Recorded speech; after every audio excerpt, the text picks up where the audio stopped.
How was the experience of my first train show in 5 years like for me? Was it a good train show? Was it a small train show? And did you get your money's worth? All these questions answered in this video. Hi, I'm TMS Trains, and this is a rather new train channel on YouTube. Despite, the older videos being months old, this is the same video. This video is even though being recorded 2 months later, and probably posted another 2 months after this is recorded.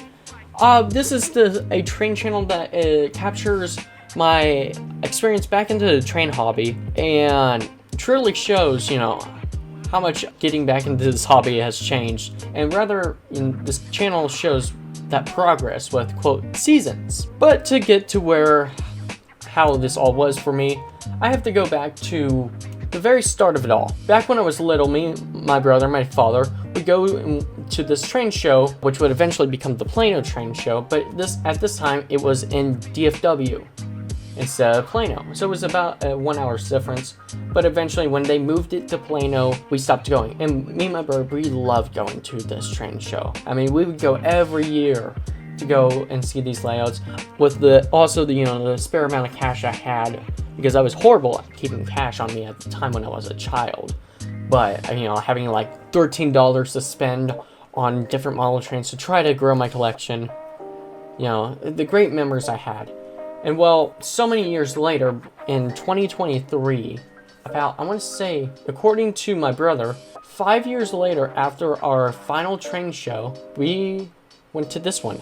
And this came about in October 2022, when I had the realization of, hey, I had my own vehicle, I'm in college, I can do my own thing, and I have a job that can pay money to buy model trains. I could go ahead and go to this train show that I've been wanting to go to for years. And well, I looked at the date to see when the Plano train show was in October, and unfortunately I had missed it by 3 whole days. Very, very sad for me. I really do wish I didn't miss it, because it was so detrimental for me.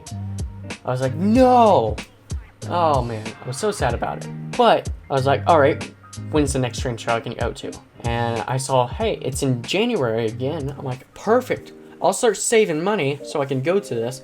I end up saving about $300, using about $150 of that for spending money on trains and such. And the rest, for miscellaneous of getting to the Plano train show and back and having enough money to commute to work afterwards. But with all that aside, the day of going, I drive to this thing, and it's like, I leave at like 3 a.m. and I end up having car troubles as well. My engine light came on. It was horrible. I spent all of Saturday, because originally Saturday I was going to go ahead and go to the train show. But all of Saturday I spent with my father fixing this vehicle, this car, and we got it fixed. Thank God it was fixed. Big appreciation towards him. But it was like, dang, I missed this one day to go to the train show, but thank goodness it was still going on Sunday. So me and my brother, we head on up. He thinks he's gonna die because we're going through the heart of Dallas. Absolutely insane. We get there, free parking, amazing, I love it. And as soon as we get through the ticket booth and we see all the different vendors in the hallway, it's just like, wow, this just brings back a ton of memories to me. And I'm like, okay, time to get our game faces on. And me and my brother, we're just going down this hallway, and then we look to our right, and we see the showroom, and we're just amazed by it. And we're just like, okay, where in the world do we start? And we're just kind of like, okay, we're gonna go ahead and look around, see what there is, so we can best bet on what we want to buy, and then just enjoy the rest of the train show until we have to leave. And that was our game plan.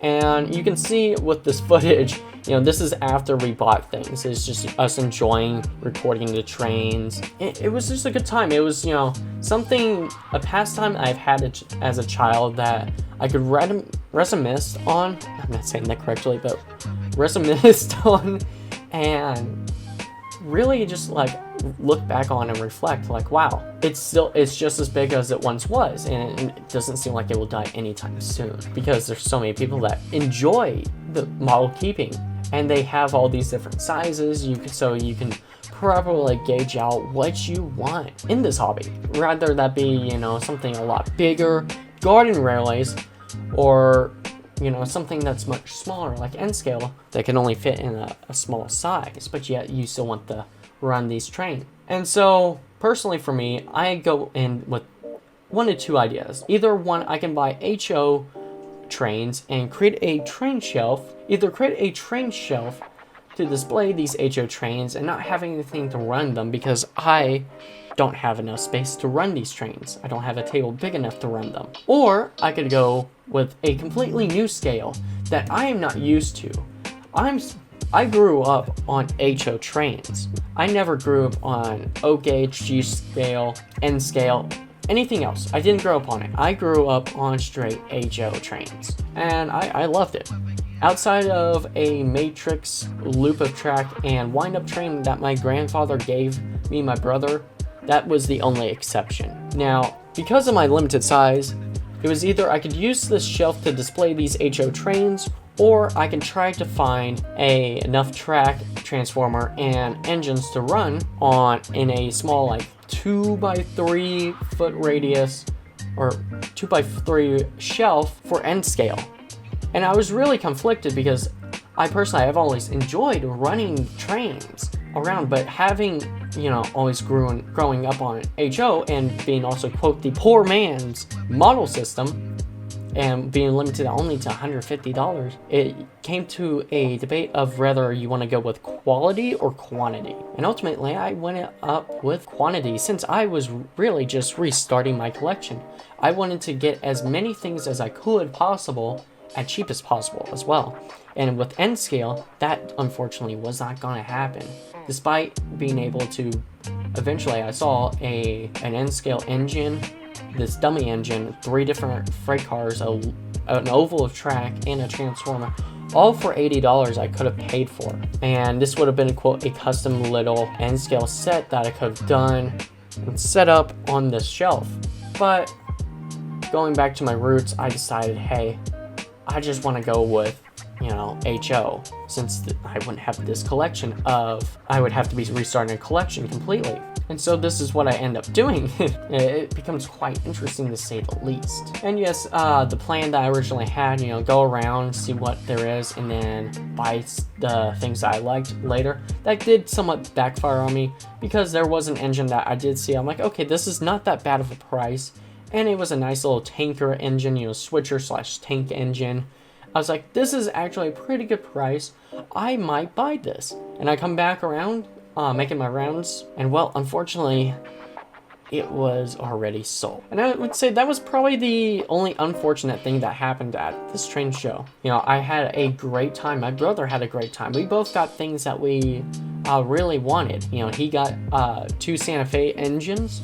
One was a dummy and the other one worked for a total of $7, which was insane. Meanwhile, he also got a Thomas freight car that he really wanted, and he paid a good amount. It was brand new in the box. I'm like, you sure? And he's like, yep. I'm like, all right, you go get it, man. Meanwhile, my strategy point was anything under $50 or anything over $50, do not get. We were just going straight for quantity. And I do get a good amount of engines, to the point where it was more engines than I had when I was growing up. Now, whether they worked or not, that was a different story.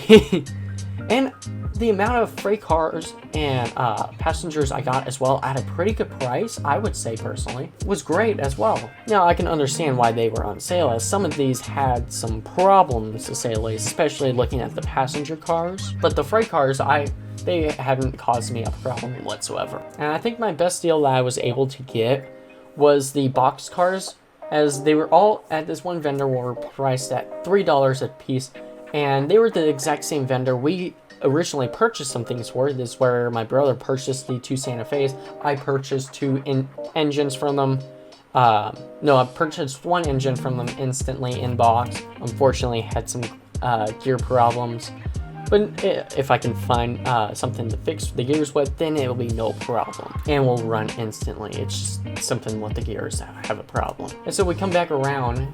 I buy a few more engines with them. And I tell them, hey, I only got $8. They're like, hey, do you want to buy this really expensive engine for like $250? I'm like, sure, if you'll do it for $8, jokingly saying that. And he's like, well, I'll take that $8 off of you. Let's find something that I can work out a deal with. And he points to all of these Durango yellow and orange boxcars, about 8 of them in total, if not more.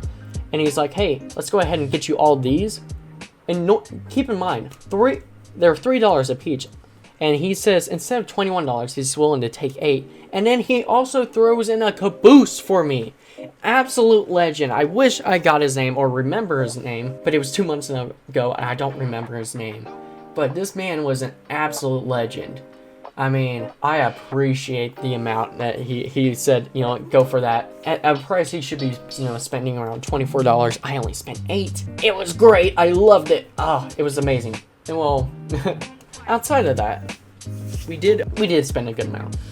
We got some nice passenger cars. Each passenger, for the longer passenger cars for the Union Pacific, which do have problems running and staying on the track, unless there's like a wider turn radius, which I don't have. I would have to pick some up from my local train store. But got those for $10 a piece, if not less, I think. I think I got those 3 for $25, if I believe correctly. Because I don't think I spent $30 on those 3 passenger cars. I think I got them for $25. And then for the smaller passenger cars that I got, the set of 3 and the Civil War passenger car, I picked all those up together for $5 each. Pretty good deal, I would say. Now, I didn't pick up too much scenery things. I probably should have, and I kind of wish I did, since I went with the HO display. But I did get a nice station and a single bridge. The single bridge only costed me $5, and I said, what the heck? Why not? It's a cool piece to have, and out of all the other scenic kind of displays I've seen, this is probably the cheapest thing I can get with the best bang for my buck. Among this, with the station, I think I paid around $12 to $18 on this station, and it was in good shape too. You know, it looked like, it had some good use on it, but it was a great station and still continues to be. I love that piece. The only thing I wish I did purchase instead of some certain things was I did see an HO shed piece there for only $25. Probably could have talked a deal for at least $15 to $20. And looking on it now, I'm like, I wish I'd gotten that because it's such a cool centerpiece, and it was a nice cheap piece too that was only missing a roof piece.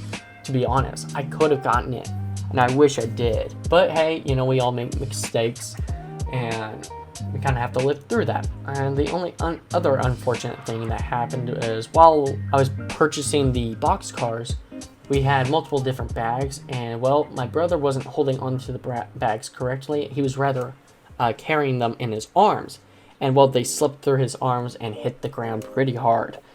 And well, that did damage his Santa Fe that he had one of the couplers for him, which was really sad to see. But my stuff that was in the bags, all that happened was I don't know how, but the Santa Fe, my large Santa Fe engine, was unscathed until I decided later that day to test it out, and I accidentally dropped it. I don't know how that happened necessarily, but for the passenger cars, the tops of the passenger cars came off.